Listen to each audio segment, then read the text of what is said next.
One of the world's most crucial trade routes, the Suez Canal, is under threat from Yemeni rebels.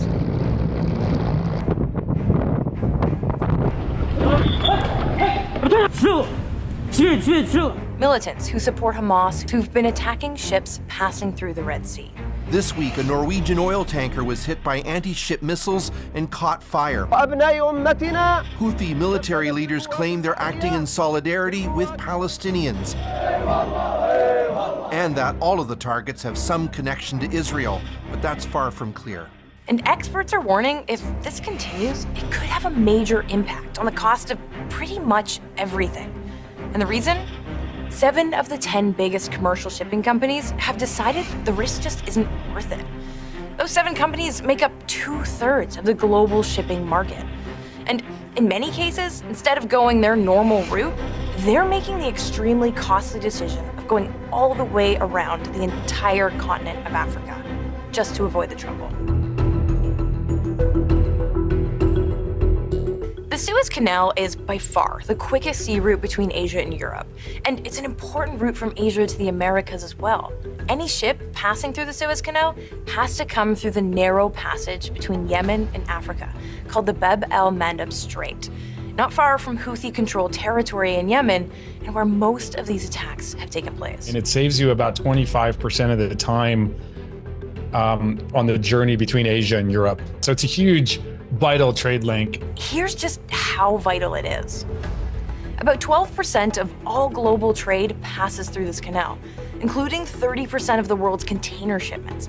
We're talking about $1 trillion worth of goods every single year, from clothing to electronics to cars. I mean, you should go to a store and just look around. Anything on the shelf in a store would have come on a container ship. I'm just looking around the room at me right now. What am I? The books, this microphone, this computer mouse, like everything is shipped in a container ship. It's also a major route for oil.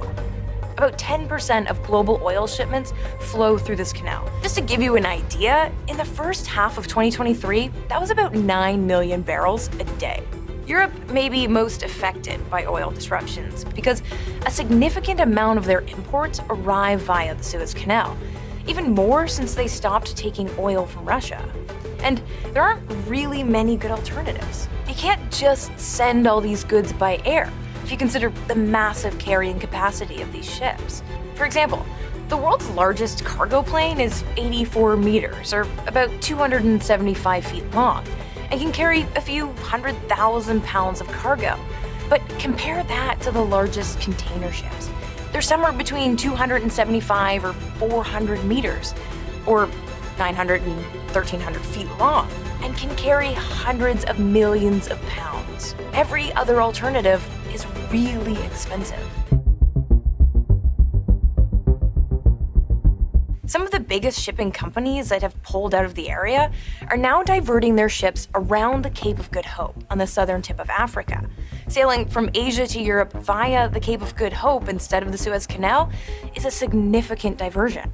This route adds more than 5,000 kilometers to a journey from Singapore to Rotterdam, for example, and about 10 days to the trip. If something takes 25% longer in a shipping network, that's 25% less supply of capacity for the shipping network. That means when you reduce supply, prices can go way up. You can imagine an extra 5,000 or so kilometers, that's a lot of extra fuel.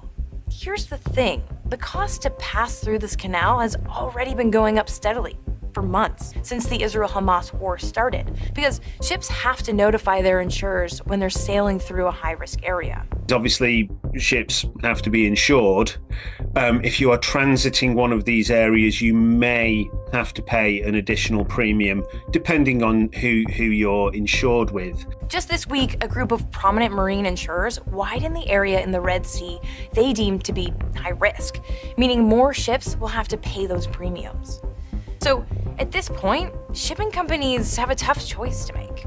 They either face the risk of traveling through the Red Sea and the increased insurance costs that comes with it, or they divert their vessels through other much longer routes, which also creates a domino effect, messing up these companies' itineraries, clogging up the entire chain all the way down. Either way, their costs go up. We're going to see prices go up 2 to 3x for the price of shipping things. And if the cost of shipping goes up, so does the cost of everything on those ships. This isn't the first time passing through the Suez Canal has been an issue. You probably remember the Ever Given debacle just a couple of years ago. A giant container ship wedged from bank to bank, blocking one of the world's most important shipping lanes. Reports estimate that incident held up nearly $60 billion worth of trade. Now, at the time, all travel through the canal was blocked. No one could get through, but it also only lasted 6 days. This conflict, so far, has no end in sight. I mean, they're talking tens of billions of dollars worth of costs, and that's just in the shipping companies. When you talk about, hey, multiply that forward because the prices of everything are increasing downstream. While the impact on the price of goods may take a little longer to trickle down, the impact on oil is already being felt. Energy giant BP is now the latest to pause sending ships through the Red Sea, causing both oil and European natural gas prices to rise. All of this comes at a time when governments around the world are trying to get a hold on inflation. And many Western economies, like Canada and much of Europe, are increasingly worried about falling into a recession. The timing really couldn't be worse. We're trying to see economies recover, right? We've gone through this period of inflation. We've gone through this period of rising interest rates around the world. And Canada's been teetering on the edge of a recession for a while now. And yet you have something like this that can come along and really throw things out a kilter again. Supply chain issues were a big part of the reason inflation spiked in the first place. In early 2020, a whole range of industries were flung into a state of chaos. There's plenty to eat and drink on most shelves of the grocery store, but still no toilet paper and a thin supply of canned goods, rice, and ramen. The supply chain can't keep up with the demand. After almost 4 years, those systems are recovering. But the question is, can they withstand another shock? And I think, the lesson of the last 4 or 5 years is just how fragile the international supply chains really are. We call them a supply chain. They're barely a fragile web, to be honest. The question is, what happens next? It's too soon to tell exactly how far the ripple effect may be felt, but there is work underway to dampen it. Well, the U.S. has announced a new international military task force to try and stop attacks on ships in the Red Sea. Several countries have joined, including Canada. Navy ships are now patrolling the Red Sea and the Gulf of Aden to shoot down drones and protect vessels from attacks, but will it be enough? That doesn't really get people excited to go sail a ship through the region if there's missiles being fired back and forth. So I could see this lasting quite some time. The Houthis say they have no plans to back down.